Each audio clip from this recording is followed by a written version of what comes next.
Semangat ya anak-anak hebat. Assalamualaikum warahmatullahi wabarakatuh.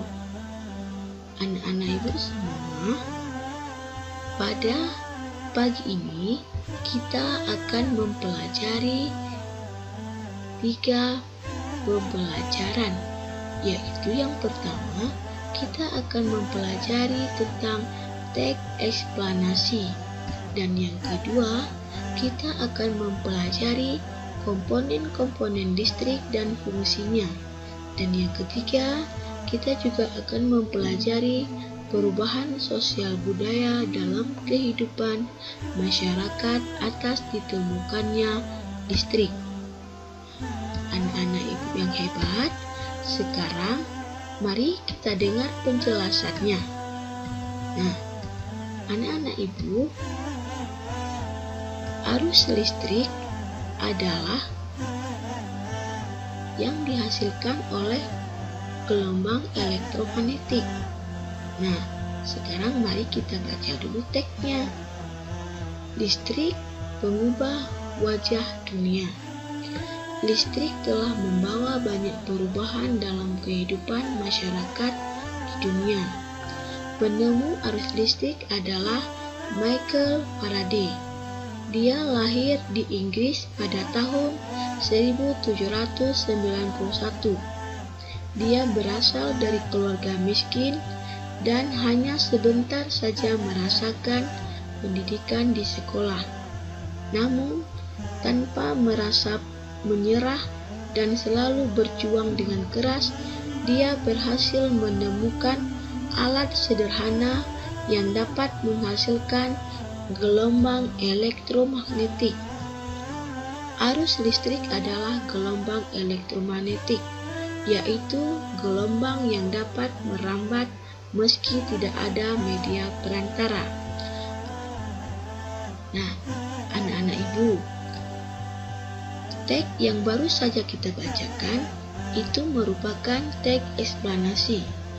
Teks eksplanasi adalah teks yang menjelaskan tentang proses terjadinya suatu atau terbentuknya suatu fenomena alam atau sosial. Teks eksplanasi ada 3 struktur. Yang pertama, pernyataan umum atau pembukaan yang berisi gambaran umum atau definisi dari suatu gejala peristiwa alam sosial. Yang kedua, deret penjelas, yaitu berisi serangkaian penjelas mengenai peristiwa yang mengakibatkan gejala terjadi dan disusun secara kronologis berdasarkan urutan peristiwa. Yang ketiga, penutup atau interpretasi yang berisikan kesimpulan tentang topik atau proses yang dijelaskan. Nah, anak-anak ibu sudah tahu kan apa itu teks eksplanasi dan strukturnya bagaimana? Sekarang coba anak-anak ibu perhatikan contoh teks eksplanasi. Kemudian sekarang anak-anak ibu kerjakan tugas ini, yaitu membuat peta pikiran pada teks listrik mengubah wajah dunia.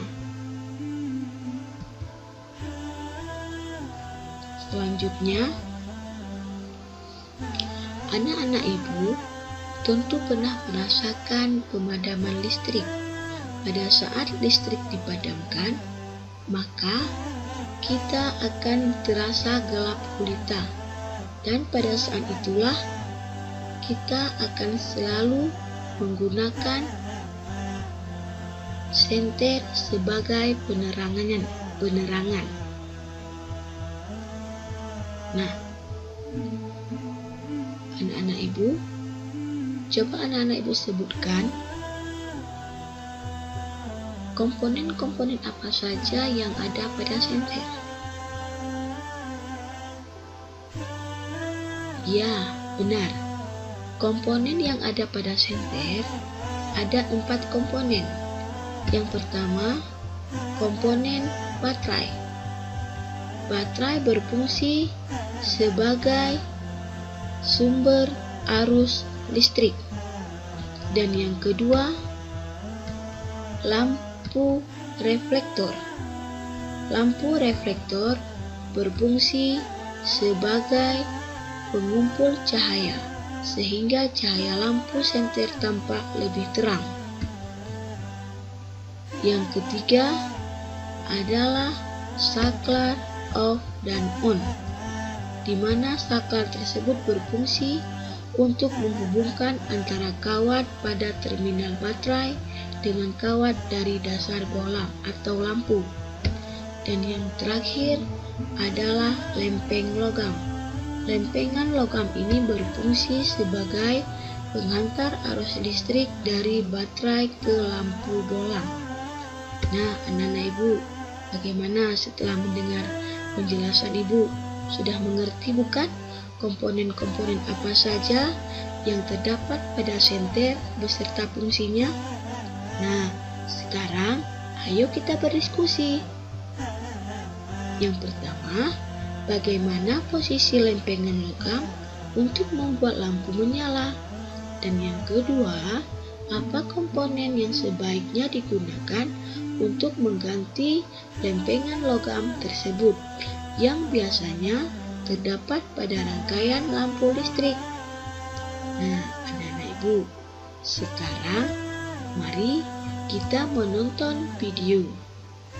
Ketika arang itu digunakan pada zaman dulu, kemudian alat berkomunikasi menggunakan kentungan, kemudian untuk mengambil air menggunakan timbaan, ya.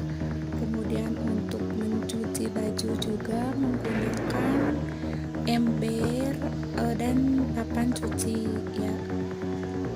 Setelah listrik ditemukan, maka semakin canggih alat rumah tangga atau peralatan manusia itu semakin mudah dan semakin ringan, juga semakin cepat. Contoh diantaranya adalah setrika listrik. Dulu sebelum ada listrik menggunakan setrika arang, sekarang menjadi setrika listrik. Berikutnya adalah telepon. Dulu telepon itu menggunakan kentongan ya untuk alat komunikasi, sekarang ada telepon lebih cepat lagi. Kemudian mesin cuci, dulu menggunakan ember dan papan cuci, sekarang ada mesin cuci, akan lebih cepat, lebih bersih. Nah, bagaimana anak-anak ibu setelah menonton videonya? Tentu anak-anak ibu sudah lebih mengerti lagi bukan pengaruh sosial budaya masyarakat atas ditemukannya listrik. Banyak sekali manfaat yang kita temukan setelah adanya listrik dibandingkan sebelum adanya listrik.